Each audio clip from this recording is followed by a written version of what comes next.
Hello मेरे प्यारे juniors. And अब जबकि तुमने 2 बोर्ड्स दे दिए हैं तो आई कैन कंसीडर कि तुम थोड़ा सा हैबिचुअल हो चुके हो स्ट्रेस के साथ and all the things that you have to do to prepare for boards. तो अगर तुमने मेरा साइंस का वीडियो देखा था वो पुराना वाला एंड प्रशांत भैया के लेक्चर्स देखे थे तो तुम्हारा साइंस का पेपर अच्छा ही गया होगा, पूछने की ज़रूरत तो है नहीं। ठीक है, तो अब हमें बात करनी है एसएसटी की। साइंस और मैथ्स थोड़े डिफिकल्ट मुझे लगते हैं, बाकी मुझे ऐसा नहीं लगता कि एसएसटी बहुत ज़्यादा खास डिफिकल्ट है। मैं तुम्हें जो चीज़ें बता रही हूँ बस उतना करो and your marks will be good. अगर तुम्हारा साइंस का पेपर अच्छा नहीं भी गया है इन केस तो एसएसटी कवर कर देगी, इसलिए एसएसटी में वैसे पढ़ो जैसे मैं बता रही हूँ। And let's just start with the strategy. Okay, so आज मैं तुम्हें जो भी बताने वाली हूँ वो पहले मैंने अपनी डायरी में लिखा है एंड इसकी पिक्चर मैं पोस्ट में डालने वाली हूँ, कम्युनिटी पोस्ट में, so you don't have to worry about it. And तुम्हें वीडियो बार बार देखने की ज़रूरत नहीं है क्योंकि मैं भी तुम्हारा टाइम वेस्ट नहीं करना चाहती और तुम्हें करना भी नहीं चाहिए अभी। ठीक है, तो अब शुरू करते हैं। एसएसटी में तुम्हें क्या करना है, देखो यार उसका पेपर ना बहुत ज़्यादा लेंदी आता नहीं है, मतलब हाँ ऐसी चीज़ें आती हैं जो आपको याद रखनी होती है बट इट्स नॉट दैट लेंदी, तो आपके पास प्लेंटी ऑफ टाइम होता है टू कम्प्लीट इट। एंड मुझे नहीं लगता एसएसटी में बहुत कुछ छोड़ना भी चाहिए। इट्स सही सी सब्जेक्ट यार, हिस्ट्री अगर तुम देखो हिस्ट्री थोड़ी सी लेंदी होती है, उसके अलावा ज़्यादा कुछ लगता नहीं है मुझे ऐसा।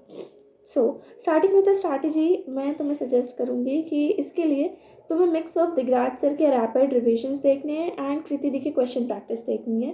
ठीक है, अब एक चीज़ मैं तुम्हें बताऊँ, मेरे पास एक कमेंट आया था कि तुम प्रशांत भैया के बारे में बोलती रहती हो, you are exclusive promoter of him. तो मैं तुम्हें बता दूँ कि यार मैंने पहले भी बोला था कि मैं एजुकेटर नहीं हूँ, मैं सिर्फ तुम्हें एज अ गाइड सजेस्ट कर रही हूँ कि तुम्हें एट द लास्ट मोमेंट कहाँ से पढ़ना चाहिए, क्या चीज़ें उठानी चाहिए। Just the things that I wished कि टेंथ में मुझे पता होती, और मैंने जितना टेंथ में ढूंढा है जितना समझा है वो मैं तुम्हें बता रही हूँ। ठीक है, तो अगर मैं तुम्हें बोल रही हूँ कि किसी एजुकेटर की वीडियो तुम देखो तो that I am telling you कि तुम्हारी थोड़ी सी हेल्प हो जाए एज अ गाइड अगेन। ठीक है, तो ऐसी कमेंट्स मत करो, अपनी पढ़ाई पर ध्यान दो। ठीक है, तो starting of with the strategy you have 5 days which is 20 to 25। अगर 25 तुम सुबह मतलब एग्ज़ाम तुम्हारा उसी दिन है। ठीक है, तो अब तुम्हें शुरू करने हैं एक एक सब्जेक्ट, एक एक बुक उठाओ उसमें। ठीक है, इकोनॉमिक्स अगर तुम 20 से स्टार्ट कर रहे हो, इकोनॉमिक्स पढ़ो सबसे पहले। इकोनॉमिक्स में chapter revision by rapid revision Digraj sir के जो है वो अटेंड करो सारी सुबह। ठीक है, उसके बाद शाम को कृति दी का वो आएगा क्वेश्चन प्रैक्टिस, तो तुम्हें फिर उसकी क्वेश्चन प्रैक्टिस करनी है। ठीक है, उस क्वेश्चंस को कैसे प्रैक्टिस करना है, देखो सबसे पहले जब कृति दीदी करवा रही हैं उन क्वेश्चंस को एक रफ नोट में लिखते जाओ लिखते जाओ लिखते जाओ, एंड वैसे ही तुम्हारी तुरंत वाली प्रैक्टिस होती रहेगी एंड उसके बाद सोने से पहले उससे रिवाइज कर सो। ठीक है, तो ऐसा है कि एक एक सब्जेक्ट को आप डिवाइड कर लो एंड उसके बाद हिस्ट्री को 2 दिन दो एंड सिमिलरली आपको सारे सब्जेक्ट्स की करनी है। पहले सुबह रैपिड रिविजन से अटेंड करो ताकि तुम्हारे चैप्टर्स क्लियर हो जाएं, सारे जो भी चैप्टर में है सब याद रहे तुम्हें। And the second thing, question practice बहुत ज़रूरी है क्योंकि जब लिखने के लिए आता है ना तो आंसर फॉर्मेशन एसएसटी में करने में कभी कभी दिक्कत आती है, इसलिए when you have it in your mind तो हमें ज़्यादा ईजी पड़ेगा उसे करने में, इन माई ओपिनियन।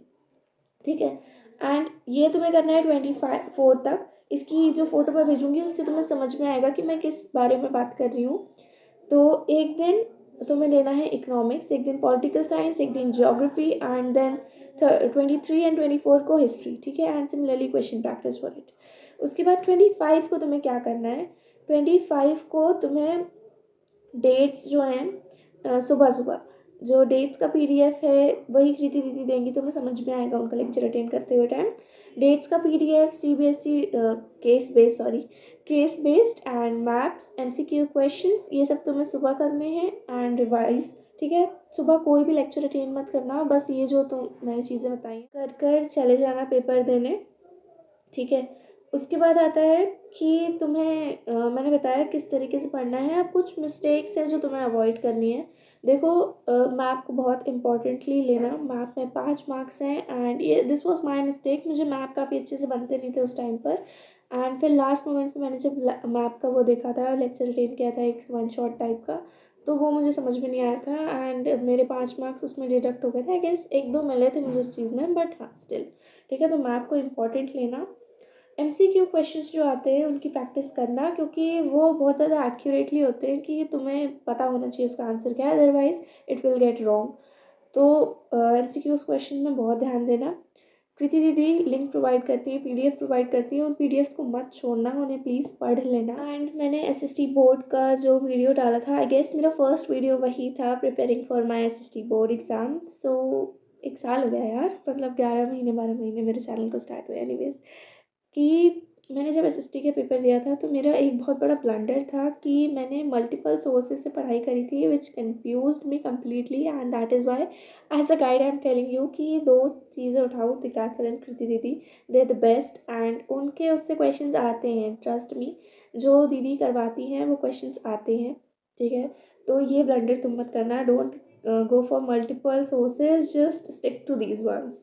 ओके, सो मैंने जो चीज़ लिखी है ना, मुझे उसमें एक चीज़ ये गलत दिख रही है कि 25 को मैंने जो तुम्हारा डेट वगैरह का बोला है, तुम पढ़ सकते हो, ऐसा बहुत ज़्यादा वो नहीं होता है लेंदी पढ़ने के लिए, in the morning also you can study it, but मैं प्रेफर करूँगी कि 24 को जब तुम अपना हिस्ट्री कंप्लीट कर चुके होंगे उसके साथ एक बार ये पढ़ लेना, सो तुम्हारे दिमाग में थोड़ा ज़्यादा ये रहेगा, नहीं तो हो सकता है भूल जाओ, फिर मेरी आंखें वो करोगे कि तुमने बोला था सुबह पढ़ो, ये सब मत करना, सो एक दिन पहले पढ़ लेना उसको। या बहुत ज़्यादा टेंशन लेने की ज़रूरत नहीं है, इजी चैप्टर्स है इसमें, हिस्ट्री में भी इजी है, अगर मैं 11th की बात करूँ भाई हमें डिफ़िकल्ट चैप्टर्स मिलते हैं बहुत ज़्यादा हिस्ट्री के, एंड अभी थोड़ा सा तुम्हारा इजी है, बोर्ड एग्ज़ाम तुमने दिए होंगे उसमें भी तुम्हें लगा होगा कि यार इतना भी डिफ़िकल्ट नहीं है, हाइट ज़्यादा होती है बोर्ड एग्ज़ाम्स की, सो या बहुत ज़्यादा स्ट्रेस लेने की ज़रूरत नहीं है अबाउट इट, बट हाँ एसएसटी बहुत स्कोरिंग सब्जेक्ट है, if you work for it then you will achieve good marks of course, and अगर मैं ये कह रही हूँ so it also has a reason कि एसएसटी में ना आपकी बहुत ज़्यादा ग्रामर देखी जाती है इंग्लिश जैसे, एंड पेपर प्रेजेंटेशन आप थोड़ी सी कर दो उसी में एग्जामिनर खुश हो जाता है, लाइक आप आंसर लिख रहे हो उसके नीचे 2 लाइन छोड़ो फिर लाइन खींच दो, बीच में डबल लाइन भी खींच दो तो और अच्छा है, ठीक है, मैंने तो डबल लाइन खींची थी, मार्जिन अच्छे से बनाओ, टेढ़ी मेढ़ी नहीं होनी चाहिए, एंड आप जब आंसर लिख रहे हो तो उसमें जो मेन पॉइंट है उसको अंडरलाइन कर दो, एग्जामिनर जब आपकी अंडरलाइन पॉइंट्स पढ़ के डायरेक्ट आंसर पा लेता है ना तो भाई सीधे मार्क्स मिलते हैं, ठीक है, मैं बता रही हूँ ऐसा होता है। उसके बाद रीडिंग टाइम का अच्छे से यूटिलाइजेशन करो, as I said in science also कि एमसीक्यूज में आप ध्यान दो थोड़ा सा, अगर आप उसको during that reading time solve कर लेते हो तो आपके लिए टाइम बचता है, एंड आपका थोड़ा सा वो एनजाइटी एंड स्ट्रेस कम होता है इन द एग्ज़ाम हॉल, ठीक है। तो इतना ही है, एसएसटी में मैप प्रैक्टिस कर लेना, map again and again I am telling you it's important, practice it, and case based जो आते हैं वो भी पीडीएफ में से ही आएंगे आई गेस, तो बहुत ज़्यादा स्ट्रेस लेने की ज़रूरत नहीं है उसके लिए, एंड या that's all I wanted to tell you, ठीक है, इतना ज़्यादा हाइप नहीं है एसएसटी के बोर्ड एग्ज़ाम का वैसे भी, तो मेरा वीडियो जाकर देखो मैंने कैसे प्रिपेयर किया था, मैंने भी ऐसे ही किया था भाई, थोड़ा सा ब्लंडर हो गया था, बाकी ऐसा ही था मेरा प्रिपरेशन भी, and I scored well in SST, ठीक है।